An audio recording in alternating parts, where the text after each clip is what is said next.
Yeah. Madam President, I rise today to once again express my extreme disbelief and disappointment that the United States Senate will vote to confirm Dr. Robert M. Califf to yet again lead the Food and Drug Administration. My opposition is nothing new. In fact, it was exactly 5 years ago, next week, that I came to the Senate floor to urge my colleagues to oppose Dr. Califf's nomination to serve under then-President Obama in this same role. In the 5 years since Dr. Califf was confirmed, more than 400,000 Americans and 5,000 West Virginians have died from drug-related overdose. And 2020 was the deadliest year on record for drug-related overdoses. 1,386 West Virginians and nearly 95,000 Americans died from a drug-related overdose. That number is just increasing, with over 100,000 Americans having died from overdose between April 2020 and April 2021. Let's not beat around the bush. Dr. Califf bears a great deal of responsibility for these deaths. We have a luxury with this nomination that we are not usually granted, because Dr. Califf was already served as the FDA Commissioner. We have insight into how he will lead the agency. Dr. Califf's previous tenure, drug-related overdoses went up. 5 years later, they're up again, and this time at record numbers. In fact, despite his pledge to overhaul the FDA's policy during his tenure and immediately following it, the FDA approved 5 new opiates for market. In that same time, they removed only 1.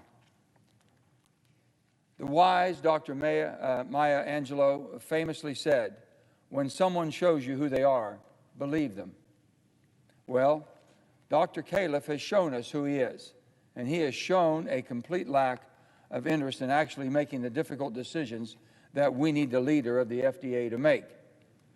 Nothing that Dr. Califf has said or done has led me to believe he will operate the FDA any differently than he did during his previous tenure. As if this is not enough, reports have circulated that Dr. Califf intends to keep Dr. Janet Woodcock on board as a senior advisor at the FDA if confirmed. Dr. Woodcock bears more responsibility for the opioid epidemic in our country than any other person at the FDA because of her oversight role and the approval of every single one of the opiates that went on to ravish communities like ours in West Virginia. She was in charge in 1995 when the FDA approved OxyContin, what we know now to be the tip of the spear of the opiate epidemic. In 2014, she ignored the advice of the FDA Advisory Committee that voted overwhelmingly, by a vote of 11-2, against approving Zohydro. She decided to approve Zohydro anyways, at a time when we needed less opiates, not more. Zohydro is a questionable pure hydrocodone drug with a strong risk of overdose and death. Experts estimated that just 2 pure pills can kill an individual. The pharmaceutical industry has greatly benefited from the status quo that people like Dr. Califf and Dr. Woodcock have established at the FDA. In fact, Dr. Califf himself joined the board of directors for a pharmaceutical company immediately following his tenure as the FDA. He prospered financially in that position as thousands more died of overdoses. Due to the continued negligence of the FDA, more than 400,000 Americans have died since Dr. Califf first served. Among those Americans was Lauren Cole from Morgantown. Her father, Michael Cole, graciously allowed me to share Lauren's story with all of you. Lauren was the definition of the girl next door, a person who is approachable, dependable, and everyone saw her as their best friend. She was also a fierce competitor with a strong will to be the best. The little girl that became a competitive athlete was swimming at 2, she was tumbling at 3, and she was skiing at age 4. In college, she represented West Virginia University at the National Cheerleaders Association Collegiate Cheer Nationals 2 years in a row. Everything Lauren did looked effortless. After completing Her bachelor's degree in social work, she worked with foster care and recovering addicts while pursuing her master's degree in social work. She had a true helper's heart. This life story sounds like a girl who had it all, a girl that was happy and content. She was beautiful, smart, funny, athletic, well-liked by her friends and loved deeply by her family. She appeared to not have a care in the world. But Lauren had been facing an epic battle since she was 16. One evening, she experimented with prescription opiates with her boyfriend and a few friends. She did not plan to be an addict. Lauren said once that she thought it was recreational like marijuana. She was embarrassed and fought this disease alone for 2 years while maintaining good grades, excelling in sports and taking college courses while in high school. She kept this secret from her family, her teachers, her coaches, and her friends. Towards the end of her first semester of college, she had to swallow her pride and ask her parents for help. They immediately sent her to a prestigious rehab facility and committed to helping her recover. They were willing to try every option available to them. Lauren was in it for the long haul. She had a lot to live for. She was constantly making good choices about what she wanted her life to be. After all, she was working on her master's degree in social work and knew that she could make a difference in the world.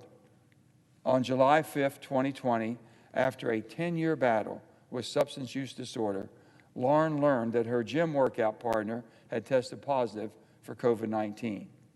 This meant that Lauren had to self-quarantine until she could be tested.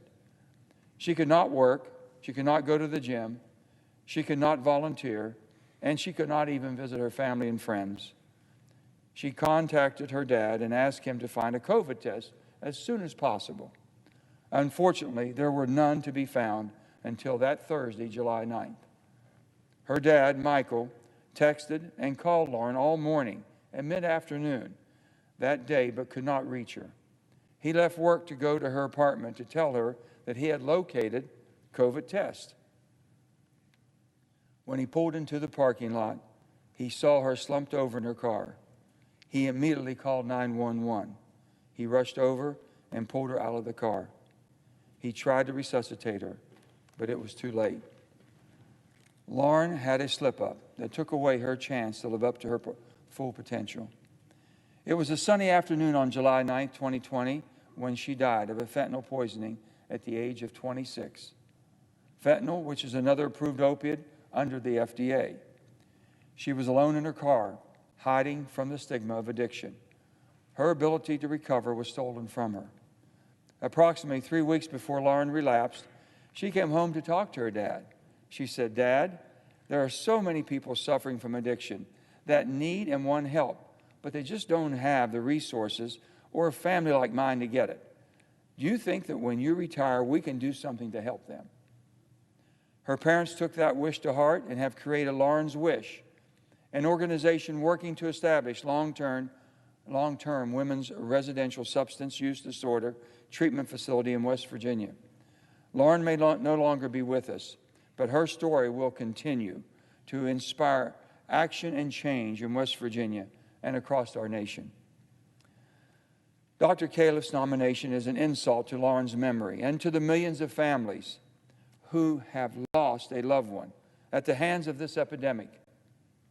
And I cannot for the life of me understand why this administration is so committed to asking each of us in the Senate to reconfirm a person who had the opportunity to make a difference, but show us who he really was. Do not expect a different outcome if he is given another opportunity to lead the FDA. That won't happen. I will vote no on Dr. Califf's nomination, and I have never been more profoundly confident of a vote I'm going to cast than I am right now. I strongly urge my colleagues to examine the devastation the opiate epidemic had wreaked on your home state and your loved ones and those who you know and those of your constituents, and the lives that lost, and all the families that are left heartbroken. And join me in voting against Dr. Califf's confirmation to serve the commissioner of the FDA and send a message to this administration, to our president, that we need a new direction at the FDA. We need people who want to protect us, not people who allow drugs to destroy us. Thank you, Madam President, and I yield the floor. Oh, here, sorry. Yield the floor.